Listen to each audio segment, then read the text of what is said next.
সবাইকে class number 32-তে welcome করতেছি।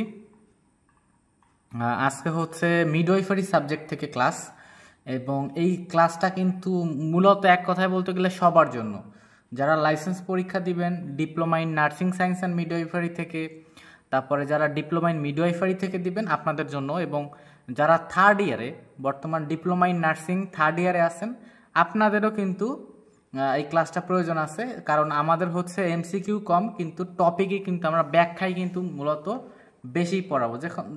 এখন আপনারা ক্লাসটা দেখলে বুঝতে পারবেন যে আপনাদের কিন্তু অনেকগুলা টপিকও কিন্তু ক্লিয়ার হয়ে যাবে ক্লাসটার মাধ্যমে। সো বরাবরের মতো একটা রিকোয়েস্ট যে আমার চ্যানেলটা সাবস্ক্রাইব করে দিবেন এবং আমাকে সাপোর্ট করবেন, যাতে এরকম ক্লাস আপনারা আরও নিয়মিত পেতেই থাকেন, এবং বেল আইকন প্রেস করলে আমি যখন ভিডিওগুলো আপলোড করব আপনারা সাথে সাথে নোটিফিকেশন পেয়ে যাবেন। সো আমরা শুরু করে দেই মিডওয়াইফারি থেকে। প্রথমে দেখেন রেসপন্সিবিলিটিস অফ এ মিডওয়াইফ। একজন মিডওয়াইফের রেসপন্সিবিলিটি, দায়িত্বটা কি দেখেন, বলতেছে কি প্রথমটা, মনিটরিং ওম্যানস হেলথ ডিউরিং দেয়ার প্রেগনেন্সি, অর্থাৎ প্রেগনেন্সিতে ওম্যানের যে হেলথ স্ট্যাটাস সেইটা আপনার মনিটর করা, ঠিক আছে, যেমন ভাইটাল সাইন দেখা এক্সেট্রা।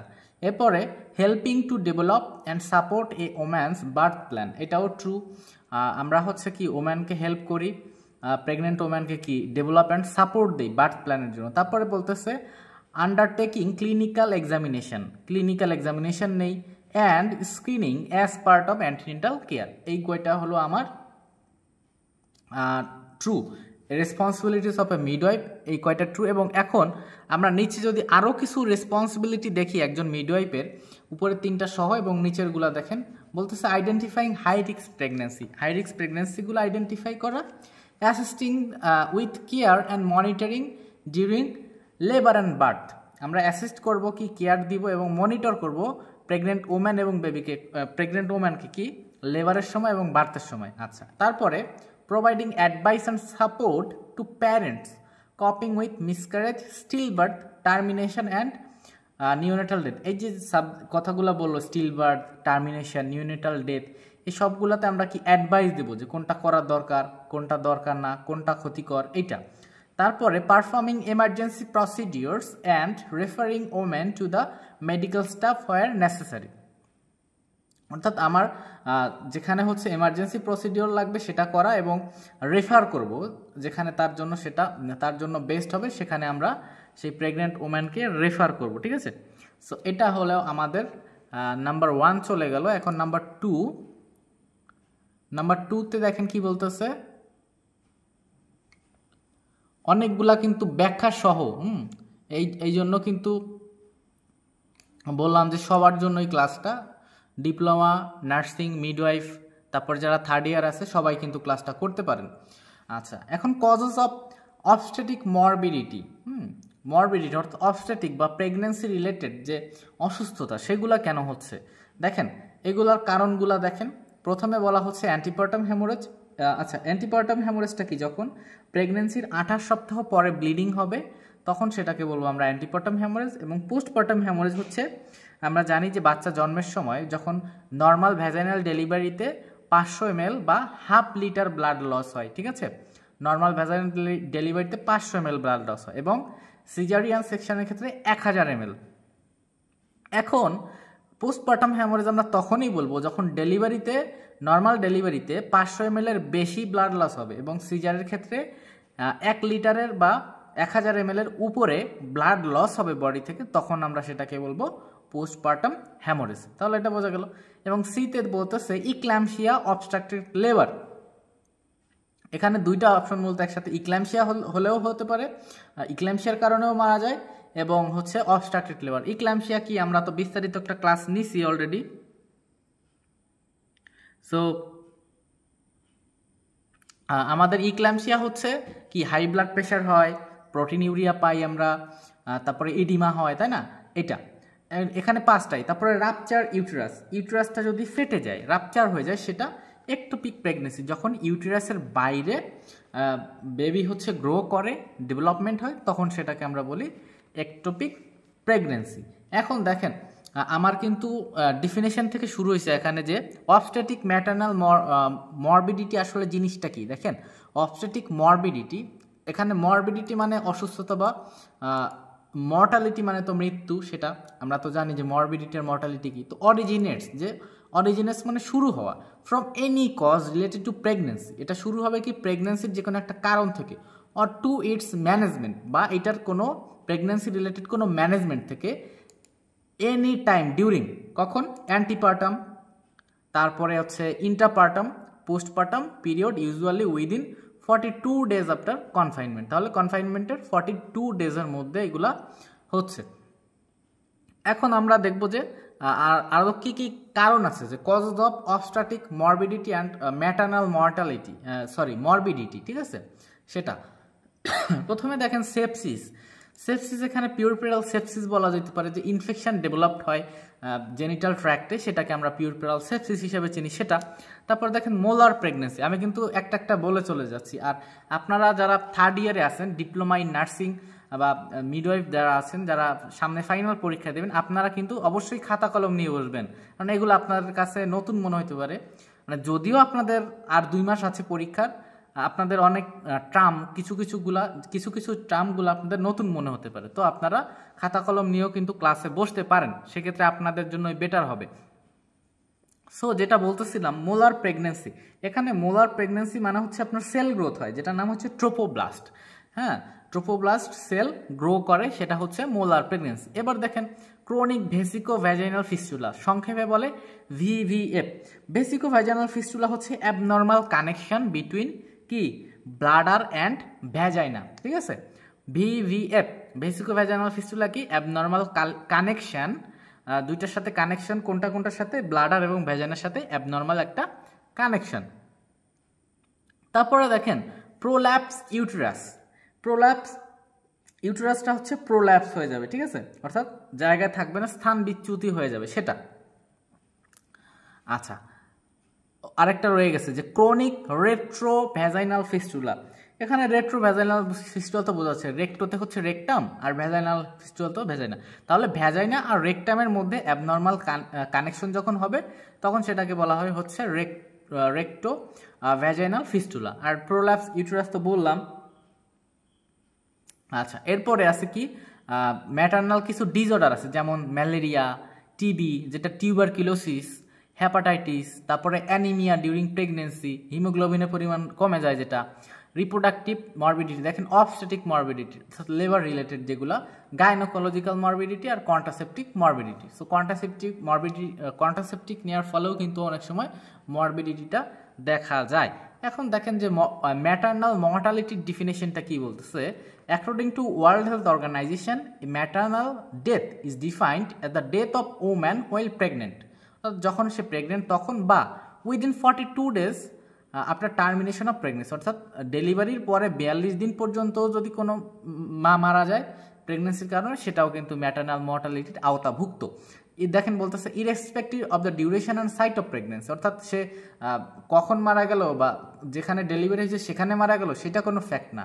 ডেলিভারির 42 দিন পরেও যদি 42 দিনের মধ্যে যদি মারা যায়, তখন সেটা ম্যাটারনাল মর্টালিটি হিসেবে গণ্য করা হবে। তারপরে বলতেছে from any cause related or aggravated, দেখেন বাংলাটাও কিন্তু লেখা আছে, by the pregnancy and its management but not from any accidental causes, অর্থাৎ ম্যাটারনাল মর্টালিটি আমরা তখনই বলবো যখন প্রেগনেন্সির কারণে বা প্রেগনেন্সি রিলেটেড যে ম্যানেজমেন্ট, সেই সমস্ত কারণে মায়ের মৃত্যু হবে, তখন আমরা সেটাকে ধরবো। কোনো অ্যাক্সিডেন্টের কারণে মৃত্যু হলে সেটাকে আমরা ম্যাটারনাল মর্টালিটি হিসেবে ধরবো না।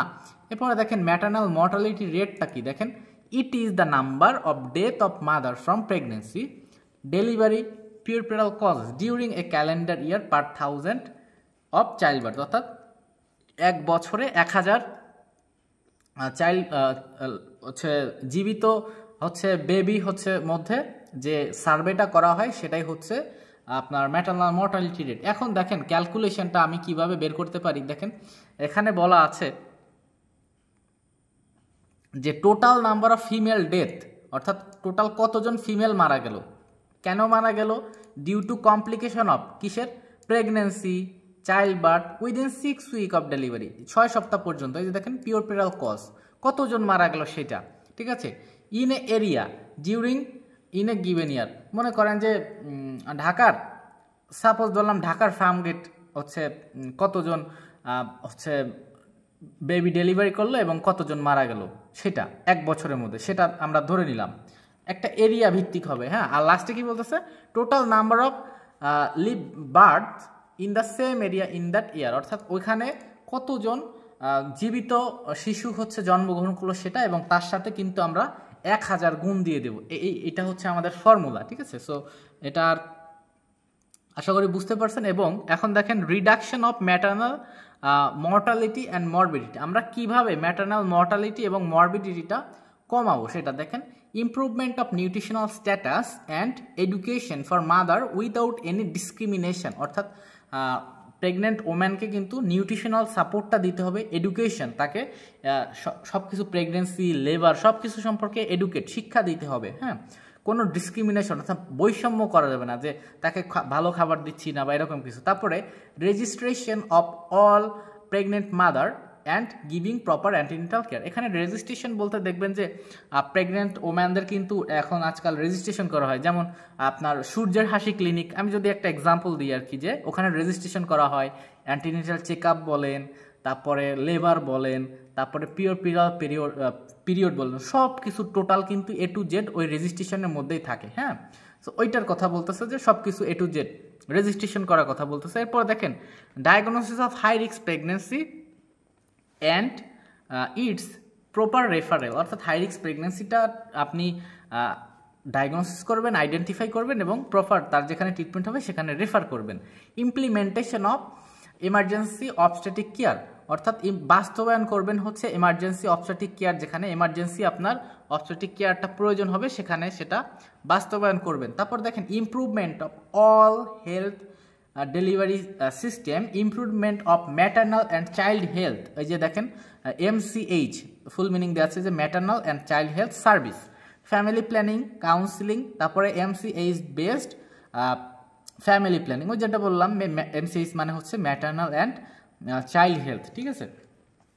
সো এইগুলা এখন দেখেন আপনার মেজর কজ কি আছে, যে আপনার ইনফ্যান্ট যে মারা যাচ্ছে সেইগুলার মেজর কারণ কোনগুলা দেখেন, LBW low birth weight, ARI acute respiratory infection, তারপরে ডায়রিয়াল ডিজিজের কারণে মারা যাচ্ছে, কনজেনিটাল ম্যালফরমেশন আছে, হাইড্রো আপনার স্পাইনা বাইফিডা বলতে পারেন, আর বিভিন্ন ধরনের যেগুলা, ঠিক আছে, অ্যানানসিফালি বলতে পারেন, এগুলা সব বার্থ ডিফেক্টগুলো আর কি, যেগুলো জন্মগত। তারপরে হচ্ছে অ্যান্ড ইনফেকশনস স্পেশালি আমব্লিকাল সেপসিস, এবং বাচ্চার নাভিতে, সোজা আমি বাংলায় বললাম, নাভিতে যদি পচন হয় ওখানে ইনফেকশন হয় তাহলেও কিন্তু বাচ্চা মারা যেতে পারে। এখন বলতেছে দেখেন,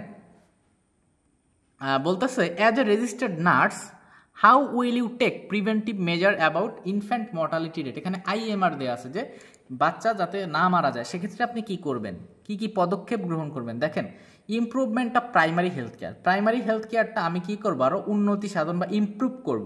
তারপরে প্রিন্যাটাল নিউট্রিশন, তারপরে কি বলতেছে ইমিউনাইজেশন, EPI ভ্যাকসিনেশন শিডিউল যেটা সেটা মেনটেন করা, prevention of infection including 6 killer disease, ঠিক আছে, ওই যে EPI শিডিউলে যে কিলার ডিজিজগুলো আছে সেগুলো, এখন 6 না তো এখানে এখন 10টা ডিজিজ, ঠিক আছে। এক্সক্লুসিভ ব্রেস্ট ফিডিং, যেটা 6 মাস পর্যন্ত এক ফোঁটা পানিও প্রয়োজন নাই, জাস্ট সে বুকের দুধ পান করবে, সেটা হচ্ছে exclusive breast feeding. Growth monitoring, বাচ্চার গ্রোথটা মনিটর করব আমরা, হাইট দেখব, তারপরে ওয়েট দেখব, তারপরে আমরা ডেন্টাল কন্ডিশনটা দেখব বয়স অনুসারে, ঠিক আছে, তাহলে আমরা বুঝবো যে তার গ্রোথ ঠিকঠাক হচ্ছে কিনা। আর family planning, environmental sanitation, simple hygiene maintain করা শেখাও, তারপরে সোশিও ইকোনমিক ডেভেলপমেন্ট, এখানে সোশিও ইকোনমিক আর্থ সামাজিক উন্নতি যেটা সেটাও কিন্তু আমরা বেটার করব।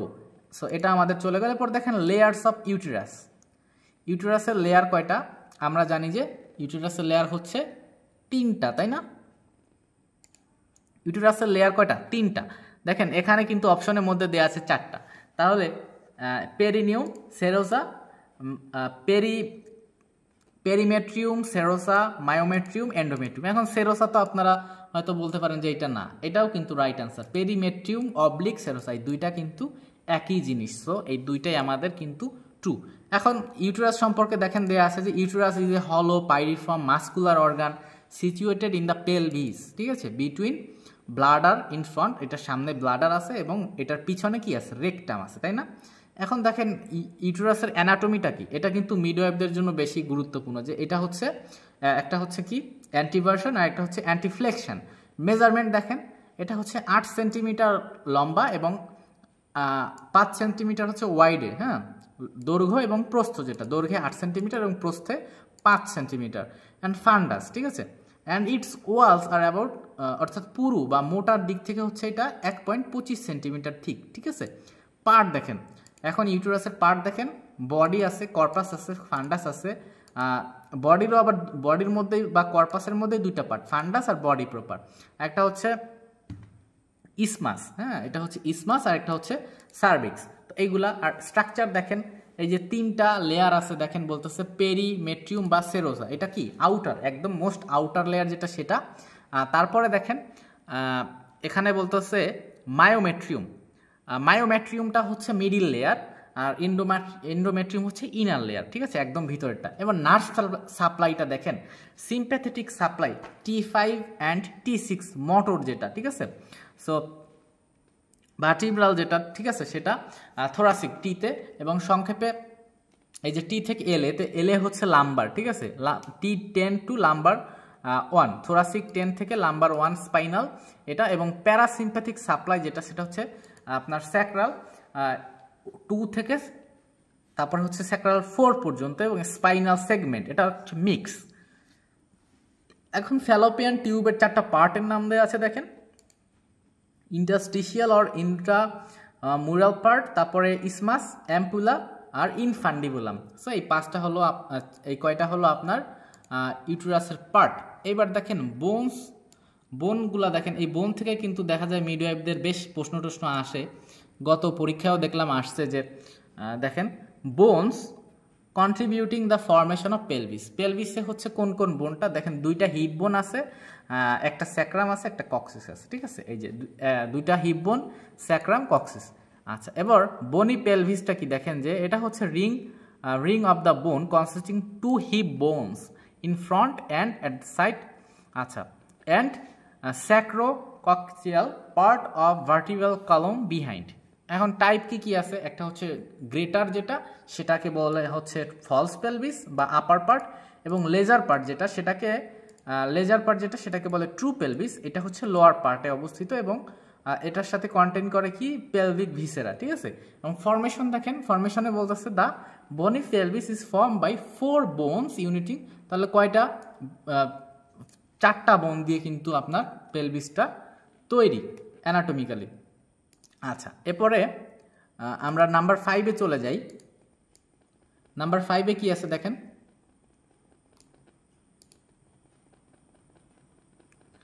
নাম্বার 5-এ আছে the menstrual cycle has been traditionally divided in 3 phases, they are, menstrual সাইকেলের ফেজ কয়টা, 3টা, একটা প্রলিফারেটিভ, একটা সিক্রেটরি আর একটা মেনস্ট্রুয়াল ফেজ। এখন নোটে দেখেন, আমাদের কিন্তু বিস্তারিত জানতে হবে, কারণ আজকাল কিন্তু ডিপলি কোয়েশ্চেন বেশ আসতে দেখা যায়।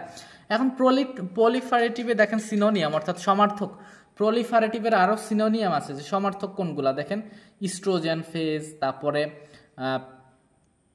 তারপর আছে প্রি ওভুলেটরি ফেজ, তারপর আছে ফলিকুলার ফেজ, এগুলো কিন্তু সব এক, প্রলিফারেটিভও যা, ফলিকুলার ফেজও তাই, নাম খালি আলাদা, একই জিনিস। ডিউরেশন দেখেন, এটার ডিউরেশন হচ্ছে 10 দিন, এবং এটা হচ্ছে 5 থেকে 10 ডেজের মধ্যে হয়, 28 দিনের সাইকেলে। এবং ইনফ্লুয়েন্সিং হরমোন কোনটা ইনফ্লুয়েন্স করে এই ফেজে, ইস্ট্রোজেন, ঠিক আছে, এবং এটা ওভারি থেকে সিক্রেট হয়, ওভারি থেকে। সেকেন্ডারি ফেজটা দেখেন, সবগুলাতে দেওয়া আছে, সেকেন্ডারি ফেজে কি আছে, সিনোনিম, সমার্থক কোনটা, প্রোজেস্টেশনাল ফেজ এবং লিউটিয়াল ফেজ, এবং এটা ডিউরেশন 14 দিন, এটা 15 থেকে 28 দিন হয়। এবং ফ্যাক্টরটা দেখেন এখানে, প্রোজেস্টেরন মেইনলি, ঠিক আছে, এই জন্য এটার নাম হচ্ছে প্রোজেস্টেশনাল ফেজ। এবং এখানে আরেকটা বলছে oestrogen secreted by the corpus luteum, ঠিক আছে। এবার দেখেন লাস্টেরটা হচ্ছে menstrual phase.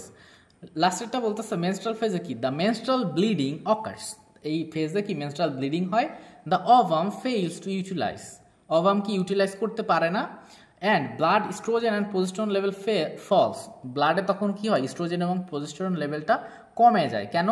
Due to the degeneration of corpus luteum, corpus লেটিউমের ডিজেনারেশনের ফলে ব্লাডে হচ্ছে কি ইস্ট্রোজেন আর প্রজেস্টেরনের লেভেলটা কমে যায়। এবং এটার সিনোনিয়াম দেখেন, মানে সমার্থক শব্দ এই ফেজের, মেনস্ট্রাল ফেজের আরেক নাম কি, সেটা ব্লিডিং ফেজ, আরেকটা হচ্ছে মেনস্ট্রেশন। ঠিক আছে, ডিউরেশন হচ্ছে মেনস্ট্রেশন কতদিন থাকে, মোটামুটি 4 দিন থাকে, যে 1st to 4th days। এবং কজ, কারণ কি দেখেন, due to reduction in estrogen and progesterone, mainly progesterone level, mainly কি প্রজেস্টেরন লেভেলটাই কমে যায়। আচ্ছা, এরপরে নাম্বার 6-এ দেখি আমরা কি আছে। নাম্বার 6-এ বলতেছে ডিসঅর্ডার অ্যাসোসিয়েটেড উইথ মেনস্ট্রেশন, অর্থাৎ মেনস্ট্রেশনের কারণে হচ্ছে কি কি ডিসঅর্ডার হয় সেইগুলা। ঠিক আছে, প্রথমে দেখেন ডিসমেনোরিয়া।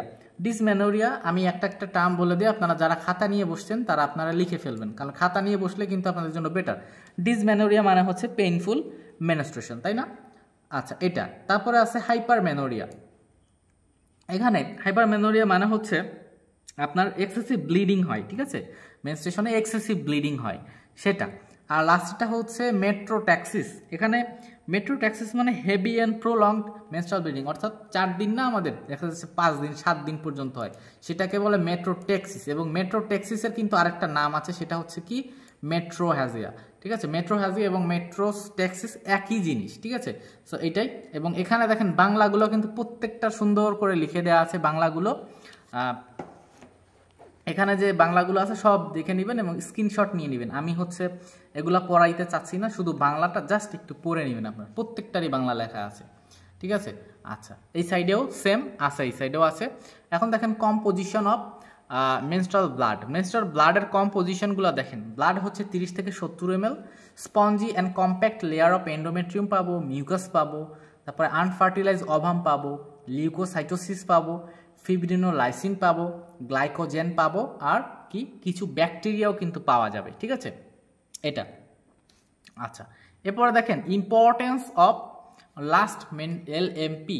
এলএমপি বের করা তো আপনারা জানেন, লাস্ট হচ্ছে LMP, last menstrual period.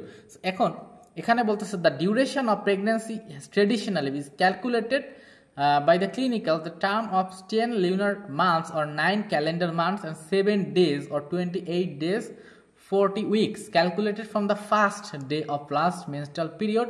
This is called menstrual or gestational age. এখানে এই পয়েন্টটা যে ফার্স্ট ডে, অর্থাৎ আপনার যে লাস্ট মেনস্ট্রুয়েশন হয়েছে সেটার প্রথম তারিখ হচ্ছে মনে করেন 1 তারিখ, সেটার সাথে আপনি 9 মাস যোগ করবেন এবং তার সাথে আপনি 7 দিন যোগ করবেন, তাহলে আমরা কি পাবো, EDD, expected date of delivery, তাই না? এভাবে কিন্তু আমরা ইডিডিটা বের করতে পারি। আচ্ছা, এরপরে 7 নম্বরে দেখেন কি বলতেছে, নাম্বার 7। আচ্ছা, নাম্বার 7 বলতেছে ফার্টিলাইজেবল লাইফ স্প্যান। ফার্টিলাইজেবল লাইফ স্প্যান কত?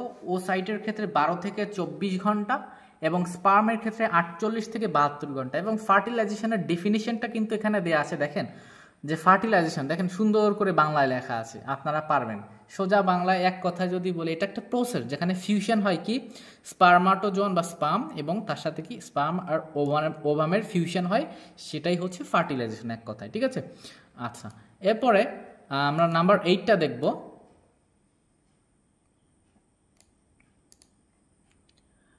নাম্বার 8-এ দেখেন antenatal visit according to world health organisation.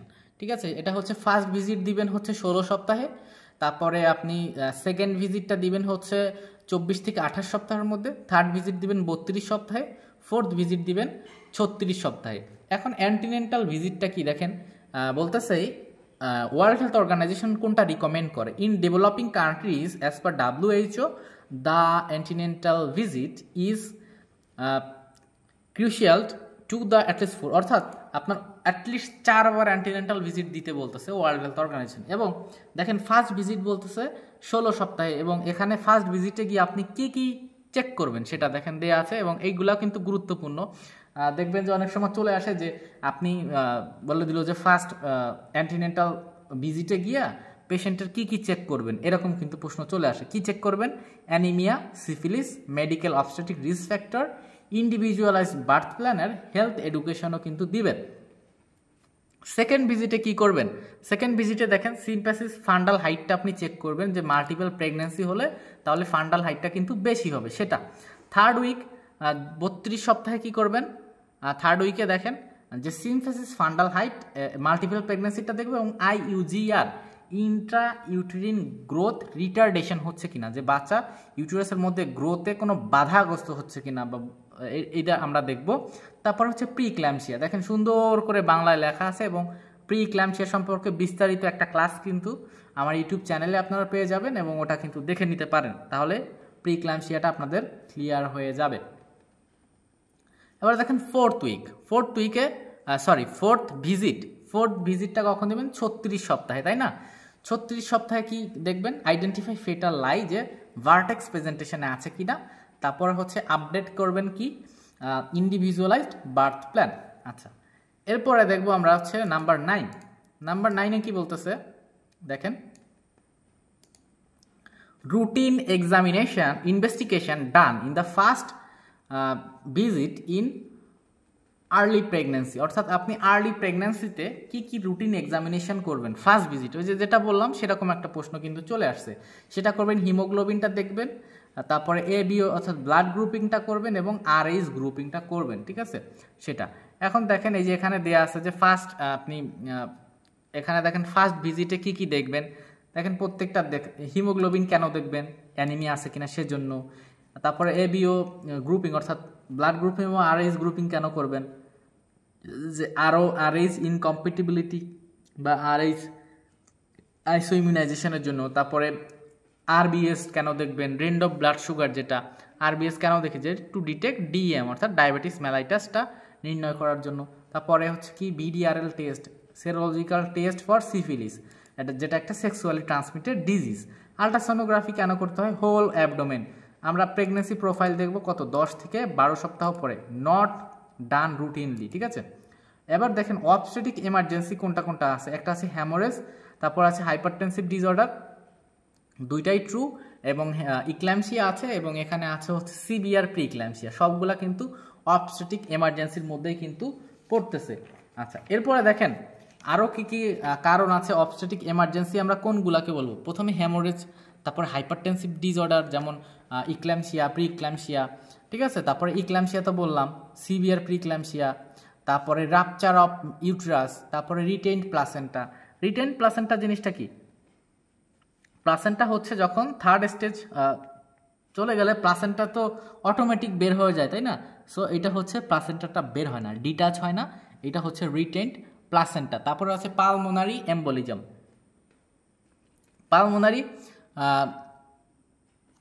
Pulmonary embolism বলতেছে, এবং এখানে বলতেছে অ্যামনিওটিক ফ্লুইড এম্বোলিজম। তো এখানে পালমোনারি এম্বোলিজম হচ্ছে লাংসের, এবং অ্যামনিওটিক ফ্লুইড এম্বোলিজম যেটা, এইটা আপনারা হচ্ছে কম জানেন অনেকে আশা করি।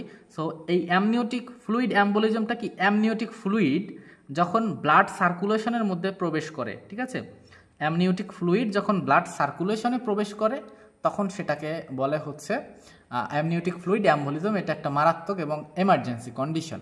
পোস্টপার্টাম কলাপস কি? যে প্রেগনেন্সির পরে আপনার কলাপস হয়ে যাচ্ছে, যে অর্গান যেমন ব্লাডার বলেন, ইউটেরাস বলেন, স্লিপ করে ওর যে নর্মাল পজিশন, অ্যানাটমিক্যাল পজিশন ওইখানে নাই, অন্য একটা পজিশনে ডান সাইডে বাঁকাই গেছে, বাম সাইডে বাঁকাই গেছে, এরকম একটা আর কি। সো কলাপস অর্থাৎ ডিসপ্লেসমেন্ট, ঠিক আছে। তারপরে ইউটেরিন ইনভার্সন জিনিসটা হচ্ছে এই যে এটা ইউটেরিন ইনভার্সন জিনিসটা হচ্ছে ইউটেরাস একদম পুরোপুরি বের হয়ে যায়, হ্যাঁ, বার্থ ক্যানাল দিয়ে ইউটেরাসটা একদম বের হয়ে যায়, সেটাকে বলে ইউটেরিন ইনভার্সন। তারপরে আমব্লিকাল কর্ড অ্যাক্সিডেন্ট হতে পারে, এবং শোল্ডার ডিস্টোসিয়া কি? পিউবিক যে বোন আছে সেটাতে বাচ্চার ঘাড়টা কিন্তু আটকে থাকে, ঠিক আছে, সেটা হচ্ছে কি? শোল্ডার ডিস্টোসিয়া, এটা আমরা জানি। নাম্বার 11-এ আমরা চলে যাই, যে কজ অফ টিনেজ প্রেগনেন্সি হচ্ছে কারণগুলা কি কি আছে সেটা। আচ্ছা, টিনেজ প্রেগনেন্সির কারণগুলা দেখেন, কজেস অফ টিনেজ প্রেগনেন্সির কারণগুলা হচ্ছে দেখেন, lack of education on safe sex, অর্থাৎ সেফ কিভাবে সেক্স করতে হয় সেটা সম্পর্কে তার নলেজ কম। তারপরে পোর সোশিও ইকোনমিক স্ট্যাটাস এবং হচ্ছে কি পির প্রেশার অর্থাৎ সঙ্গী যে তার প্রেশার, এই জন্য হচ্ছে টিনেজ প্রেগনেন্সি হচ্ছে। এবং আমরা এখন দেখব টিনেজ প্রেগনেন্সি আসলে জিনিসটা কি। টিনেজ প্রেগনেন্সি বলতেছে refers pregnancy that occur among girls who are 19 years or below, অর্থাৎ যাদের 19 বছর বা তার নিচে যারা প্রেগনেন্ট হয় তাদেরকে আমরা বলবো টিনেজ প্রেগনেন্সি, ঠিক আছে সেটা। এখন অন্য কি কি কজ আছে দেখেন টিনেজ প্রেগনেন্সির ক্ষেত্রে কেন হচ্ছে টিনেজ প্রেগনেন্সি, সেটার কারণ কি দেখেন রিস্কি বিহেভিয়ার এক্সপেরিমেন্টেশন।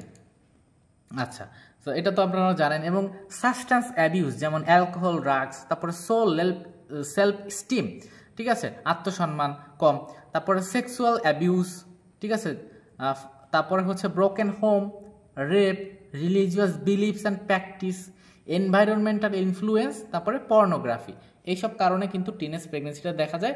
এবং এখানে দেখেন আরও কিন্তু আমরা শুধু এইটা পড়তেছি তা না, এর সাথে আরও কিছু জিনিস আছে, যেমন দেখেন গ্র্যান্ড মাল্টিপ্রা বা গ্র্যান্ড মাল্টিপ্যারিটি। এটা কি দেখেন বলতেছে grand multipara relates to a pregnant mother who has got previous 4 or more viable birth, অর্থাৎ এমন একটা ওম্যান যার কিন্তু আগে 4টা বা তার চেয়েও বেশি বেবি আছে, তখন আমরা সেটাকে বলবো তাকে বলবো গ্র্যান্ড মাল্টিপ্রা, ঠিক আছে।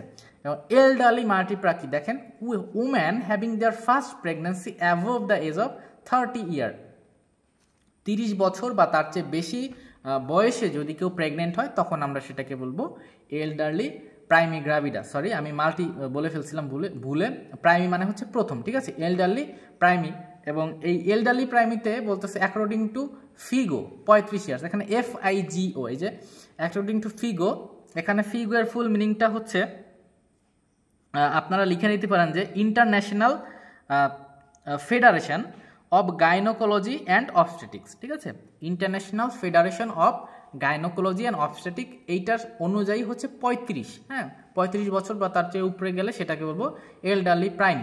সো এটা গেল। এবং টাইপস, আমার টাইপস অফ প্রেগনেন্সি দেখেন টুইন 2টা, তারপরে ট্রিপলেটস 3টা বেবি, তারপরে কোয়াড্রুপ্লেক্স এটা হচ্ছে 4টা, তারপর হচ্ছে কুইন্টুপ্লেক্স এটা হচ্ছে 5টা, এবং লাস্টে হচ্ছে সিক্সটুপ্লেটস এটা হচ্ছে 6টা বেবি, ঠিক আছে। সো এইটা এখন হচ্ছে আমরা দেখব clinical feature of polyhydramnios. So এই পলিহাইড্রামনিওস থেকে দেখেন সব কিছুই কিন্তু দেয়া আছে। তো এইটা যদি ক্লাসটা করেন তাহলে যে পলিহাইড্রামনিওস থেকে যেখান থেকেই প্রশ্ন আসুক আপনারা কিন্তু পারবেন, ঠিক আছে। সো এই জন্য আমি মূলত ব্যাখ্যা সহ আপনাদের ক্লাসগুলো নিচ্ছি এবং আপনাদের আশা করি ভালো লাগবে ক্লাসগুলো। পলিহাইড্রামনিওসের ক্লিনিক্যাল ফিচার দেখেন, প্রথম হচ্ছে রেসপিরেটরি ডিস্ট্রেস, অর্থাৎ শ্বাস প্রশ্বাস নিতে সমস্যা হবে, তারপরে পালপিটেশন, অর্থাৎ সোজা বাংলা যে বুক ধরপড় করে সেটা বলে প্যালপিটেশন বলে, এবং লাস্টে হচ্ছে এক্সেসিভ মুভমেন্ট অফ ফেটাস, দেখছেন ফেটাস হচ্ছে বেশি মুভ করবে সেটা। এবার দেখেন পলিহাইড্রামনিওস বা হাইড্রামনিওস কি দেখেন কি বলতেছে ডেফিনেশনে, এবং এই প্রত্যেকটা আপনার যেটা নিয়ে আছে এগুলো সব কিন্তু আপনার টেক্সট বুক, ডিসি দত্তর যে টেক্সট বুক বইটা আছে সেখান থেকে কিন্তু এগুলো আপনাদের পড়াচ্ছি। এই যেগুলো আজকে পড়ানো হচ্ছে ম্যাক্সিমাম ডিসি দত্তর যে টেক্সট বুক বইটা আছে সেখান থেকে কিন্তু পড়াচ্ছি। আচ্ছা, তাহলে আবার বলবেন না যে কোথা থেকে পড়াচ্ছেন, এটা কিন্তু টেক্সট বুক থেকে আপনাদের পড়ানো হচ্ছে। পলিহাইড্রামনিওস কি দেখেন, polyhydramnios is state where liquor amnii exceeds 2 litre, অর্থাৎ অ্যামনিওটিক ফ্লুইডের পরিমাণ যখন 2 লিটার এর চেয়ে বেশি চলে থাকবে তখন সেটাকে আমরা বলবো পলিহাইড্রামনিওস। এখন কারণ কি আছে সেটা দেখেন যে পলিহাইড্রামনিওস অ্যামনিওটিক ফ্লুইডের পরিমাণটা বেশি হচ্ছে কেন। প্রথমে হচ্ছে অ্যানানসেফালি, আমরা হচ্ছে এখন প্রত্যেকটা হচ্ছে ছবি দিয়ে আমরা দেখব, তাহলে হচ্ছে আমাদের বুঝতে সুবিধা হবে। সো দেখেন এখানে অ্যানানসেফালিটা দেখেন যে বাচ্চার হচ্ছে ব্রেনটা কিন্তু ঠিকঠাক জায়গা মতো নাই, হ্যাঁ দেখেন কেমন বাচ্চাটা দেখতে, একটু উঁচু থাকার কথা ছিল, দেখেন কপালটাই কিন্তু একদম উপরে। সো এটা হচ্ছে আমরা বলতেছি অ্যানানসেফালি, এটাকেই বলতেছি। এবং অ্যানানসেফালি হচ্ছে দেখলেন যেটা, এবং এরপরে দেখেন এরপরে বলতেছে হচ্ছে ওপেন স্পাইনা বাইফিডা। এখন স্পাইনা বাইফিডাটা কি আমরা জানি যে আপনার যে স্পাইনাল কর্ড আছে সেটা কি ক্লোজ হয় না, তাই না, একটা বার্থ ডিফেক্ট, তাই না, এটা বার্থ ডিফেক্ট, এবং স্পাইনাল কর্ড হচ্ছে কি ক্লোজ হয় না ঠিকঠাক মতো, অর্থাৎ জন্মগতভাবেই ক্লোজ থাকে না, বাইরে থাকে সেটা। তারপরে দেখেন ইসোফেজিয়াল অর ডিওডেনাল অ্যাট্রেশিয়া। এটা কি অ্যাবনর্মালিটিস বার্থ ডিফেক্ট হচ্ছে কি ইসোফেগাস এবং এখানে হচ্ছে ডিওডেনামের। আচ্ছা, এরপরে দেখেন হচ্ছে কি আছে facial cleft and neck message. এখানে ফেসিয়াল ক্লেফট বলতে কি, ফেসিয়াল ক্লেফট হচ্ছে গ্যাপ আছে আপনার ফেসে, গালের হচ্ছে গ্যাপ আছে বা ভাঁজ পরে ভিতরের দিকে ঢুকে যায়, এটাও হচ্ছে ফেসিয়াল ক্লেফট বলে। ওই আমরা ক্লেফট লিপড অ্যান্ড প্যালেট পড়ছি না, ঠিক ওই রকম। তারপরে হচ্ছে নেক ম্যাসেজ। নেক ম্যাসেজটা কি গলা হচ্ছে কি ফুলে যায়, হ্যাঁ, আপনার থাইরয়েড গ্ল্যান্ড ঠিক যে সোজা আছে ওই সোজা হচ্ছে ফুলে যায়, ওটাকে বলতেছে নেক ম্যাসেজ। তারপর হচ্ছে হাইড্রপস ফেটালিস। এখানে হাইড্রপস ফেটালিস মানে হচ্ছে এডিমা হয়, ঠিক আছে, এটা মূলত হয় আপনার RH ইনকম্প্যাটিবিলিটির কারণে, ঠিক আছে, এটা হচ্ছে হাইড্রপস ফেটালিস। এরপরে আছে অ্যানিউপ্লয়েডি। এখানে অ্যানিউপ্লয়েডি মানে হচ্ছে আপনার ক্রোমোজোম, ঠিক আছে, ক্রোমোজোম বেশি থাকে, ঠিক আছে, presence of abnormal number of chromosome, ঠিক আছে, সেটা হচ্ছে আমরা বলতেছি এইটা। এবং আরও কিছু দেখেন আপনার প্লাসেন্টাল কিছু কারণ আছে, প্লাসেন্টাল কিছু কজ আছে দেখেন। এবং এইখান থেকে কিন্তু একটা প্রশ্ন থাকে, মিডওয়াইফদের দেখা যায় যে একটা প্রশ্ন থাকেই, একটা MCQ দেখেন প্লাসেন্টাল কজ দেখেন কোরিও অ্যানজিওমা। কোরিও অ্যানজিওমা মানে হচ্ছে টিউমার, প্লাসেন্টাতে যখন টিউমার হয় তখন সেটাকে বলা হচ্ছে কোরিও অ্যানজিওমা, ঠিক আছে। মাল্টিপল প্রেগনেন্সি, এটা তো আমরা বুঝি। ম্যাটার্নাল কিছু কজ আছে, যেমন দেখেন ম্যাটার্নাল কিছু কজ আছে, এখানে বলতেছে দেখেন এর মধ্যে আছে ডায়াবেটিস মেলাইটাস 30%। তাহলে এটা মোস্ট কমন, কিন্তু যে পলিহাইড্রামনিউসের মোস্ট কমন কজ কোনটা, ডায়াবেটিস মেলাইটাস 30% কেসে আমরা দেখতে পাচ্ছি। তারপরে কার্ডিয়াক ডিজিজ, রেনাল ডিজিজ, এগুলো তো বুঝতেছি আমরা, হার্টের বা কিডনির কোনো সমস্যা। এখন দেখেন ক্লিনিক্যাল ফিচার, আমরা ক্লিনিক্যাল ফিচার দেখব যে পলিহাইড্রামনিয়াস হলে কি কি ক্লিনিক্যাল ফিচারগুলো আমরা দেখতে পাই।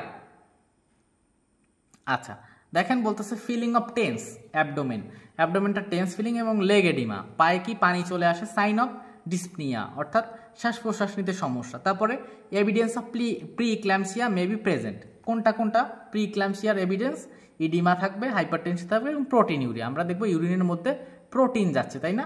Sign of DM diabetes mellitus, diabetes মেলাইটাসের কি বহুমূত্র, পলিউরিয়া বারবার যাওয়া লাগবে, পলিডিসফেজিয়া, তারপরে পলিফেজিয়া গিলতে সমস্যা হওয়া, সেটা মে be present.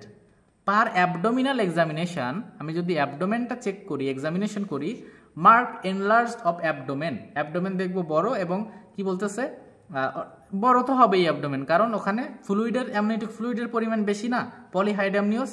Abdomen looks globular, তাহলে যদি বলে কোশ্চেন যদি থাকে যে পলিহাইড্রামনিয়াসে অ্যাবডোমেনটা কেমন দেখতে, কি হবে অ্যান্সারটা, গ্লোবুলার, ঠিক আছে।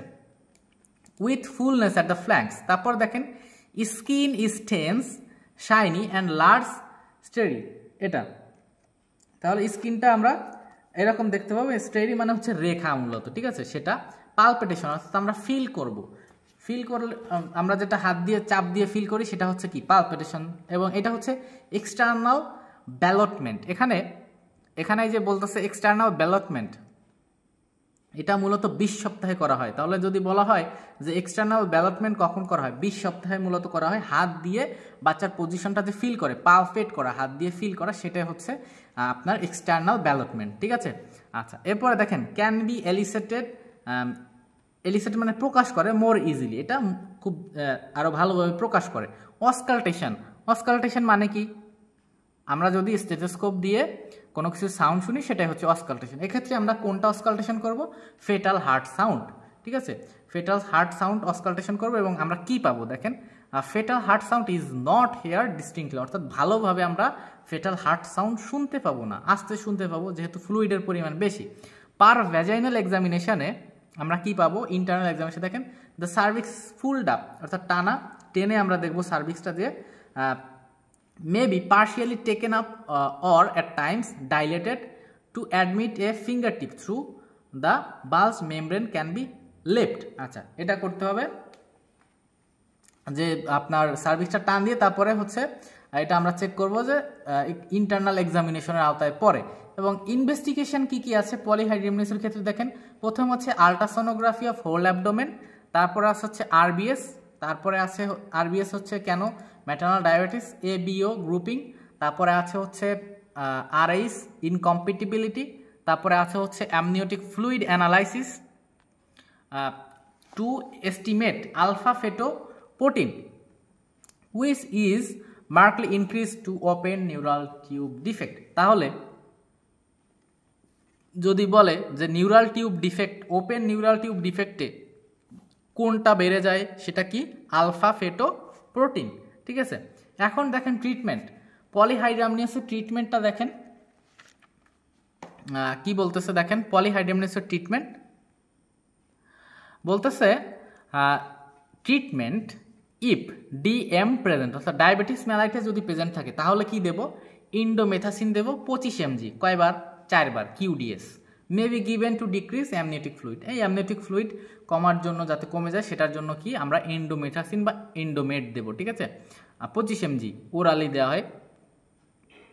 তারপরে দেখেন অবস্টেট্রিক ট্রিটমেন্ট, অবস্টেট্রিক ট্রিটমেন্টে বলতেছে uncomplicated cases no demonstration of fetal malformation, যদি ফেটাল কোনো ম্যালফরমেশন বা অ্যাবনর্মালিটি না থাকে তাহলে দেখেন কি করবেন, দেখেন এখানে বলতেছে লেস দ্যান 37 উইক, 37 সপ্তাহের আগে যদি এরকম কোনো সমস্যা দেখা যায় তাহলে কি amniocentesis to reduce maternal respiratory distress. এই কমপ্লিকেশন হচ্ছে পলিহাইড্রামনিয়াসের ক্ষেত্রে মায়ের যে কমপ্লিকেশন হয় সেটা হচ্ছে ম্যাটারনাল রেসপিরেটরি ডিস্ট্রেস, অর্থাৎ শ্বাস প্রশ্বাস নিতে পারে না, পেটে চাপ দেয়, ডায়াফ্রাম এবং লাংসটাও ছোট হয়ে যায় এবং শ্বাস প্রশ্বাস নিতে পারে না, রেসপিরেটরি ডিস্ট্রেস কিন্তু দেখা যায়। সো সেক্ষেত্রে এটা বলতেছে যে 37 সপ্তাহ কম হলে আমরা অ্যামনিওসেন্টেসিস করবো। অ্যামনিওসেন্টেসিস কি, যে আর্টিফিশিয়ালি আমরা অ্যামনিওটিক ফ্লুইডটা বের করে ফেলি, তাই না, সেটা। এরপরে দেখেন মোর দ্যান 37 উইকস, 37 সপ্তাহর বেশি যদি হয়ে যায়, তারপর বলতেছে drainage of good amount of liquor by amniocentesis done, অর্থাৎ আমরা ভালো পরিমাণে বেশ কিছুটা লিকর অর্থাৎ অ্যামনিওটিক ফ্লুইড বের করে ফেলবো অ্যামনিওসেন্টেসিসের মাধ্যমে। If lie or presentation is favourable, এবং বাচ্চার যে পজিশন সেটা যদি ফেভারেবল থাকে বা ভার্টেক্স প্রেজেন্টেশনে থাকে, যেটা কিনা ফেভারেবল প্রেজেন্টেশন, তাহলে কি করতে হবে দেখেন বলতেছে induction of labour done by oxytocin infusion and low rupture of membrane. তাহলে কি করব আমরা, ফেভারেবল যদি দেখি তাহলে আমরা অক্সিটোসিন দিয়ে দিব আইবিতে।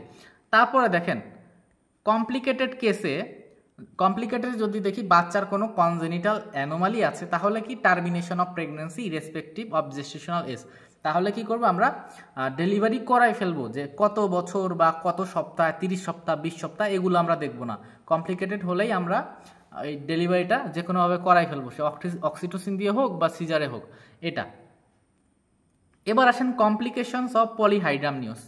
পলিহাইড্রামনিয়াসের কমপ্লিকেশনগুলো কি কি আছে দেখেন, প্রিক্ল্যাম্পসিয়া, প্রিক্ল্যাম্পসিয়া আমরা দেখতেছি 25% পেশেন্টের ক্ষেত্রে দেখা যাচ্ছে। তারপরে আছে ম্যাল প্রেজেন্টেশন, যেটা বললাম, যেমন হচ্ছে ভার্টেক্স প্রেজেন্টেশন দেখা যাচ্ছে ট্রান্সভার্স প্রেজেন্টেশনে আছে, হ্যাঁ, আর ইস্যুয়ে আছে, এটা প্রেজেন্টেশন যেটা। অ্যান্ড প্রেজেন্স কি বলছে, পারসিস্টেন্স অফ ফ্লটিং হেড। তারপরে বলতেছে প্রিম্যাচিউর রাপচার অফ মেমব্রেন, অর্থাৎ আগে থেকেই কিন্তু মেমব্রেনটা যদি ফেটে রাপচার হয়ে যায় তাহলে সেটাকে বলে প্রিম্যাচিউর রাপচার অফ মেমব্রেন। তারপরে বলতেছে কি প্রিটার্ম লেবার, অর্থাৎ আগেই হচ্ছে 37 সপ্তাহের আগেই যদি ডেলিভারি হয়ে যায় সেটাকে আমরা বলি preterm labour. Accidental haemorrhage, accidental কোনো কারণে হ্যামোরেজ হয়ে যেতে পারে, যেমন অ্যামনিওসেন্টেসিস করার কারণেও কিন্তু হ্যামোরেজ হয়ে যেতে পারে সেটা। আর্লি রাপচার অফ মেমব্রেন যেটা বললাম, PROM, premature rupture of membrane. তারপরে কট প্রোল্যাপস। কট প্রোল্যাপস জিনিসটা কি, কট প্রোল্যাপস হচ্ছে বাচ্চা হচ্ছে ইউটেরাসের মধ্যেই থাকে খালি, কিন্তু দেখবেন যে আমার যে কর্ড, আম্বিলিকাল কর্ড সেটা বাইরে চলে আসছে, সেটাকে আমরা তখন বলবো কট প্রোল্যাপস। ঠিক আছে, তাহলে কট প্রোল্যাপস কি, বাচ্চা ইউটেরাসের ভিতরে আছে, ডেলিভারি হয় নাই, আমরা শো দেখতেও পাচ্ছি না, বাচ্চাটা একদম পুরাটাই ভিতরে আছে, কিন্তু কর্ড যে আম্বিলিকাল কর্ড আছে সেটা পুরাটা দেখলাম যে বের হয়ে গেছে, বের হয়ে ঝুলে আছে। ঠিক আছে, সেটা। তারপরে আছে ইউটেরিন ইনার্শিয়া। ঠিক আছে, তারপরে ইউটেরিন ইনার্শিয়া হচ্ছে আপনার ইউটেরাস কন্ট্রাকশন করতে পারবে না, ফেইল করবে, হ্যাঁ, ইউটেরাসের যে পরিমাণ, ইউটেরিন কন্ট্রাকশন যে এতটুকু হওয়ার পরিমাণ ফেইল করবে। তারপর দেখেন রিটেইন প্লাসেন্টা, যেটা আগে একবার বললাম যে প্লাসেন্টা হচ্ছে যেমন থার্ড স্টেজে কিন্তু অটোমেটিকলি আমাদের একটু টান দিলে কন্ট্রোল কট ট্র্যাকশন যেটা বলি তখন কিন্তু বের হয়ে যায়, কিন্তু তখন দেখা যাবে কি রিটেন প্লাসেন্টা হলে প্লাসেন্টাটা ডিটাচ হইতে চাবে না, ওখানেই লেগে থাকবে। পিপিএইচ পোস্টপার্টাম হ্যামোরেজ কেন হচ্ছে? ডিউ টু ইউটেরিন অ্যাটনি, এই যে ইউটেরাস ঠিকঠাক কন্ট্রাকশন করতে পারতেছে না সেই জন্য, অ্যান্ড শকেও কিন্তু চলে যেতে পারে। সাব ইনভলিউশন অফ ইউটেরাস এটাও কিন্তু হতে পারে। কেন হবে? যে ইউটেরাসটা তার নর্মাল যে পজিশন ডেলিভারির পূর্বে যেমন ছোট ছিল সেই পজিশনে আর ফিরে যেতে পারবে না, সেটাকে আমরা বলবো সাব ইনভলিউশন অফ ইউটেরাস। তাহলে কি যে এটা মেডিকেল কন্ডিশন, যখন আফটার ডেলিভারি বা child birth uterus does not return to its normal সাইজে ফেরত আসতে পারবে না সেটা। তারপরে দেখেন ইনক্রিজ পিউরপিরাল মরবিডিটি, অর্থাৎ 6 সপ্তাহের মধ্যে যেটা সেটাই পিউরপিরাল মরবিডিটি। ফেটাল বাচ্চার কি কি কমপ্লিকেশন দেখা যাবে দেখেন। প্রিম্যাচিউরিটি, এই যে বললাম আগেই প্রিম্যাচিউর বার্থ হয়ে যাবে সেটা 37 সপ্তাহর আগে। Congenital anomalies for example anencephaly, spina bifida, cleft lip and palate, ঠিক আছে, কনজেনিটাল বার্থ ডিফেক্টগুলো আমরা দেখতে পাবো। কট প্রোল্যাপস বললাম, হাইড্রোস ফেটালিস বললাম, ইনক্রিজ অপারেটিভ ডেলিভারিটা, অ্যাব্রাপসিও প্লাসেন্টা আগে থেকেই ছিঁড়ে যাবে, ডিটাচমেন্ট হয়ে যাবে সেটা। এবার ম্যাটার্নাল দেখেন কমপ্লিকেশনস অফ অ্যামনিওসেন্টেসিস, অর্থাৎ আমরা যে অ্যামনিওটিক ফ্লুইডটা বের করলাম সেইটার কারণে কি কি কমপ্লিকেশন দেখা দিতে পারে। মায়ের ক্ষেত্রে দেখেন infection, haemorrhage, premature rupture of membrane, premature labour, Rh isoimmunisation in Rh negative mother, আর কি অ্যাবর্শন। বাচ্চার কি কি ফেটাল কি কি কমপ্লিকেশন হতে পারে দেখেন, ট্রমা হতে পারে, তারপর আছে ফেটো ম্যাটার্নাল হ্যামোরেজ, অলিগোহাইডামনিউস কি কমে যাবে অ্যামনিওটিক ফ্লুইডের পরিমাণ, এবং দেখেন due to leakage of amniotic fluid which may lead to fetal lung hypoplasia. Fetal lung hypoplasia মানে হচ্ছে লাংসটা হচ্ছে কি ঠিকঠাক মতো ফর্ম হবে না বাচ্চা, ঠিক আছে, এটাকে বলতেছে ফেটাল হাইপোপ্লাসিয়া। আচ্ছা, এরপরে লাং ডেভেলপমেন্ট হবে না সেটা। এরপরে দেখেন রেসপিরেটরি ডিস্ট্রেস, বাচ্চার শ্বাস প্রশ্বাস নিতেও সমস্যা হবে। সো আজকে হচ্ছে আমাদের ক্লাসটা এখানে শেষ করতে হচ্ছে, অলরেডি মনে হয় 40 মিনিট হয়ে গেছে ক্লাসটা, এবং আশা করি ক্লাসটার মাধ্যমে আপনারা উপকৃত হয়েছেন, এবং অবশ্যই সাবস্ক্রাইব করার অনুরোধ থাকবে, এবং ক্লাসটি সম্পর্কে আপনার মতামতও কিন্তু এই কমেন্ট বক্সে জানিয়ে দিতে পারেন। সো পরবর্তী ক্লাস পর্যন্ত সবাই ভালো থাকবেন, ধন্যবাদ।